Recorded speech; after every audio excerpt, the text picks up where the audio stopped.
가장 고통이 심하고 가장 잔인하고 두렵고 가장 심각하게 나의 삶의 질을 파괴하는 병. 쉽게 얘기하면 여러분이 가장 걸리기 싫은 병을 한 가지만 꼽는다면 그게 뭐죠? 어떤 병이 제일 두려우세요? 저에게 물어보시면 제가 생각하는 가장 잔인하고 끔찍한 질병은 오늘 제 강연의 주제입니다. 저는 혈관 질환이라고 생각을 합니다. 여러분, 혈관이 막히거나 터지는 병을 말합니다. 뇌졸중 그리고 심장병 두 가지가 대표적입니다. 저는 이 두 가지 혈관 질환이 가장 잔인하고 끔찍한 병이라고 생각을 하고 이 점을 여러분에게 특별하게 강조하고 싶어요. 이유는 두 가지입니다. 첫째, 예고 없이옵니다. 우리에게 유언 하나 남길 수 있는 그런 여유조차 주지 않습니다. 여러분, 암하고 비교해 보십시오. 암도 사실은 대단히 잔인하고 끔찍한 병이 맞습니다. 그렇지만 말기암이라 하더라도 그분이 그 자리에서 바로 어떻게 되는 건 아닙니다. 온전한 이성을 갖고 두 팔다리 자유롭게 움직이면서 자신의 인생을 정리할 수 있는 여유를 줍니다. 그런데 여러분, 중풍이나 심장병은 어떤가요? 갑자기 오죠. 저는 이게 잔인한 첫 번째 이유라고 믿습니다. 두 번째 이유는요, 결과가 대단히 처참합니다. 물론 우리가 주변에 보면 다리를 좀 절거나 몸이 불편한 분들, 중풍, 심장병 환자들 가끔 보지요. 그런데 그런 분들은 말 그대로 그냥 가볍게 앓고 지나간 분들입니다.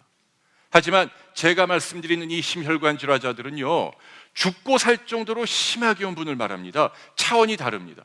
최하가 반신불수, 아니면 사지마비, 아니면 식물인간이나 뇌사입니다. 손가락 하나 못 움직이고 통나무처럼 자리에 누워있게 만듭니다. 대소변도 못 가리죠. 그리고 몇 달 몇 년 기약 없이 누워있게 만듭니다. 여러분, 제일 끔찍한 게 뭔 줄 아세요? 갑자기 움직이지 못한다는 것 말고 의식이 있다는 거죠. 이게 보기보다 잔인합니다. 여러분들, 제가 주의사항 하나 드릴까요? 나중에 병원에 문안을 갈 때 예컨대 중풍 환자가 침대에 누워 계시잖아요. 여러분들이 말씀을 함부로 하시면 안 됩니다. 겉으로 볼 때는 움직이지 못하고 말도 하지 못하고 표정도 짓지 못하고 그냥 눈만 꿈뻑꿈뻑하고 계시지만 실제로 다 말귀를 알아듣습니다. 나중에 이분이 깨어나면 누가 무슨 말을 했는지 다 기억을 해요. 그게 중풍입니다. 의식이 있다는 걸 기억하십시오. 실제로 있었던 사례를 영화로 만들죠. 프랑스의 엘르라는 잡지가 있고요.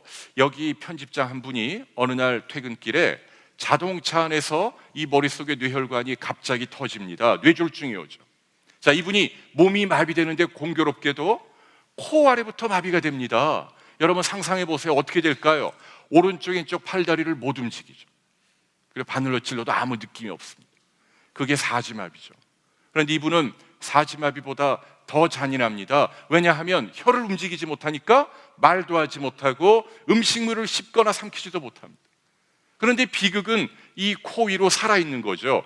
눈으로 보고 귀로 듣고 생각도 고스란히 남아 있습니다. 얼마나 끔찍해요. 이 사람이 이렇게 잔인한 나락에 빠져서 유일하게 움직일 수 있는 부위가 왼쪽 눈꺼풀 하나입니다. 이 눈꺼풀을 깜빡깜빡 움직여서 작은 책을 하나 씁니다. 이 책을 영화로 만든 것이 잠수정과 달. 환자만 힘든 게 아니고요, 가족들도 굉장히 힘듭니다. 제가 한번 여쭤볼게요. 뭐가 제일 힘들죠? 만일 주변에 누가 중풍이나 심장병으로 갑자기 쓰러지면 이분을 간호할 때 가장 큰 애로사항이 뭘까요? 많은 분들이 대소변 치우는 걸 연상하죠. 아닙니다. 대소변 치우는 건 예컨대 패드를 채워주거나 요관을 꽂아주거나 아니면 관장을 해주거나 하루 두세 번 해주면 된다는 얘기죠. 그렇게 어려운 의학적인 처치는 아닙니다. 여러분들 혹시 욕창이라고 들어보셨나요? 이게 진짜 힘들죠. 욕창이 뭐예요? 그렇죠. 몸이 마비가 되면 이런 바닥에 피부가 가만히 짓눌리죠. 피가 통하지 않죠. 살이 썩는다는 얘기죠. 2시간입니다. 2시간만 가만히 눌려 있어도 살이 썩습니다. 물론 여러분은 의자에 2시간 아니라 5시간도 앉아 계실 수가 있죠. 그런데 우리가 의식이 있을 때는 알게 모르게 엉덩이 근육을 조금씩 움직이죠. 그런데 중풍이나 심장병으로 쓰러지면 어떻게 되죠? 근육 섬유 한 가닥조차 못 움직입니다.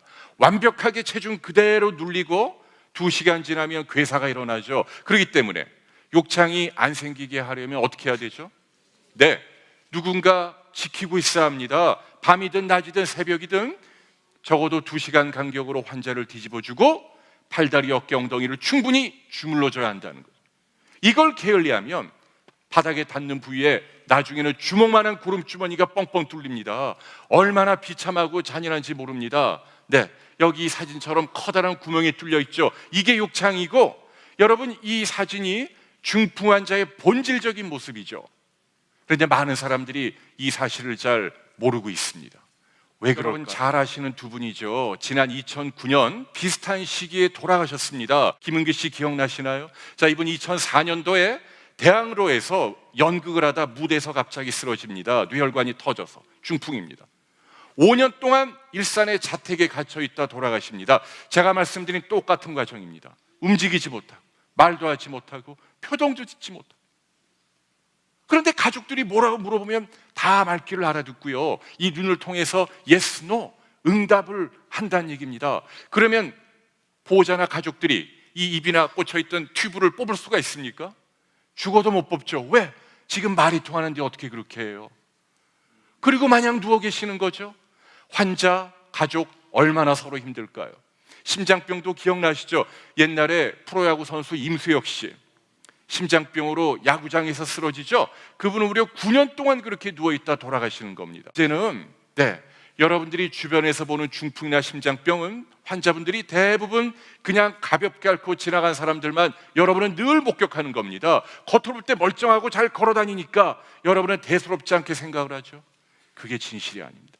실제로 죽고 살 정도로 심하게 온 분들은 환자들이 지금 이 순간 어디에 계시죠? 어느 병원 중환자실이죠?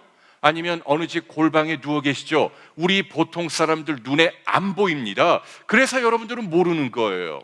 그런데 지금 이 순간에도 우리나라에서 1년에 6만 명이나 되는 어마어마하게 많은 분들이 혈관이 터지거나 막히는 병으로 돌아가시고 있다는 얘기입니다. 가장 잔인하고 끔찍한 병이 뭐라고요? 여러분, 혈관 질환. 처음에 여러분이 부모님에게 물려받은 혈관은 이렇게 맑고 깨끗했는데, 여러분이 술 마시고 담배 피고 기름진 음식 많이 먹고 운동 안 하면 이런 기름이 몇십 년 동안 쌓여가다가 어느 날 터지거나 막히는 거예요. 그런데 다음 물리학 법칙 하나 기억해 두세요. 혈류는 직경이 4제곱에 비례합니다. 단면도죠. 찌꺼기가 절반 이상 꽉 차 있죠. 직경은 2분의 1로 줄어들어 있습니다. 그러면 이렇게 좁아져 있는 혈관 속을 지나가는 혈액의 양은 원래 혈관일 때에 비해서 직경은 2분의 1이지만 혈류량은 2분의 1의 4제곱. 그러니까 무려 16분의 1로 대폭 줄어든다는 얘기죠. 이 법칙이 주는 교훈이 뭐죠? 가능하면 여러분의 혈관이 맑고 깨끗해야 합니다. 조금이라도 노란 찌꺼기가 껴있다는 얘기는 훨씬 더 증폭되게 혈류량을 방해한다는 얘기입니다.